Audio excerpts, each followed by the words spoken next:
Origins of the Granth. What is the Sri Guru Granth Sahib?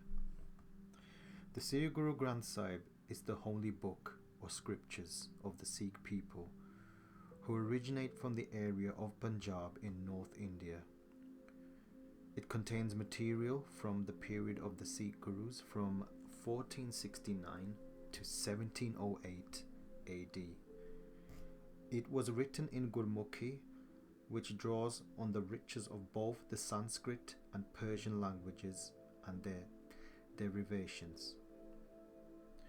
It is a voluminous book of 14,013 pages.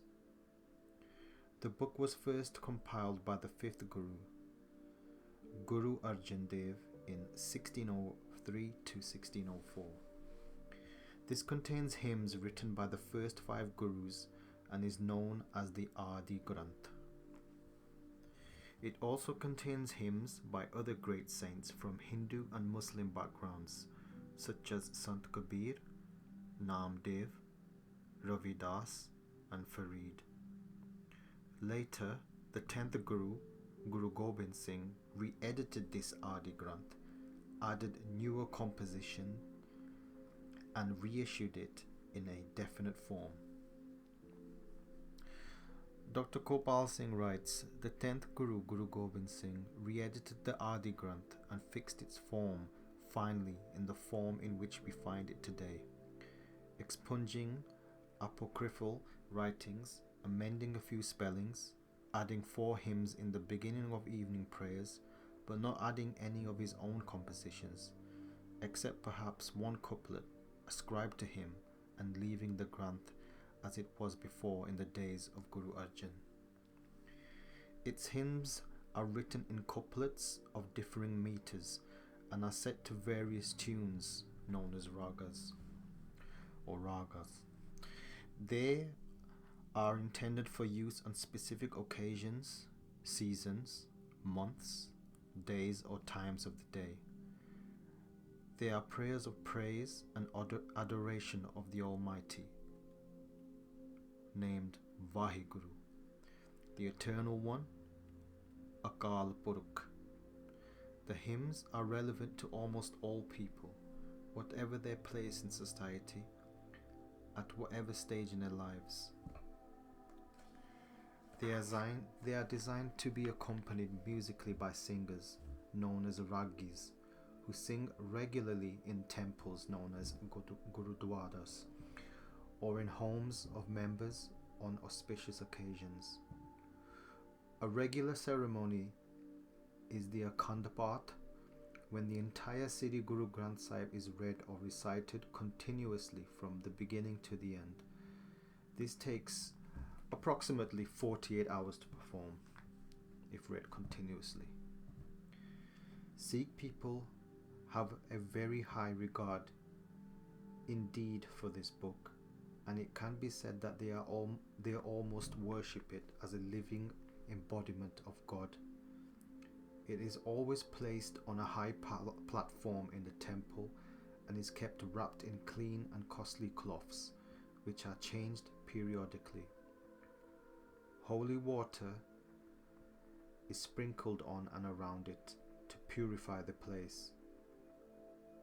A fan is waved over it to keep the flies away while recitals or readings are in progress. At night, the Holy Granth is put to rest. When the 10th Guru lay dying and was asked who the next Guru was to be, he said, "The word of the spiritual Guru as contained in the Adi Granth. The secular Guru is the Panth or the whole Khalsa in faith." The Granth is called Gurbani, meaning the word of the Guru.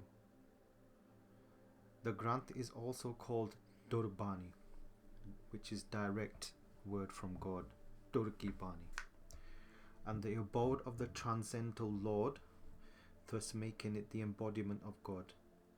Although the majority of the Granth consists of personal praise and prayers of the Gurus to the Creator God. So let's listen to what the Gurus have actually said about the Guru Granth. The third Guru, Guru Amar Das, has stated, "The exalted Guru's word is God himself, and it is through his word that man obtains union with God." The first Guru, Guru Nanak, has stated that he himself understands the mental outlook of all. Nanak, the Lord himself, has uttered forth the word. Guru Amar Das has stated that some rare ones realize by the Guru's grace that the Lord is contained in the Guru's word. The fifth Guru, Guru Arjan Dev Ji, has stated that this holy book, the Adi Granth, is the abode of the transcendent Lord. The first Guru, Guru Nanak Dev Ji, has stated, "As I have often heard it, I narrate the tale of thy excellences, O Lord. If it pleases thee, induce thy craving in me. No one has found thy worth. Everyone narrates thy glory as he has repeatedly heard it." And also the fifth Guru has stated, "His state he himself knows. Others speak of him from mere hearsay." Revelation. Revelation in the Holy Granth is to be understood in terms of subjective inspiration. The Gurus insist that God cannot be found without, but only within man's mind or inner self, as we see from the following couplets. The first Guru has stated, "Men ruin themselves by their search without, while the thing is in the sacred place of their home. The pious receive it in their lap, whilst the perverse miss it through egoism."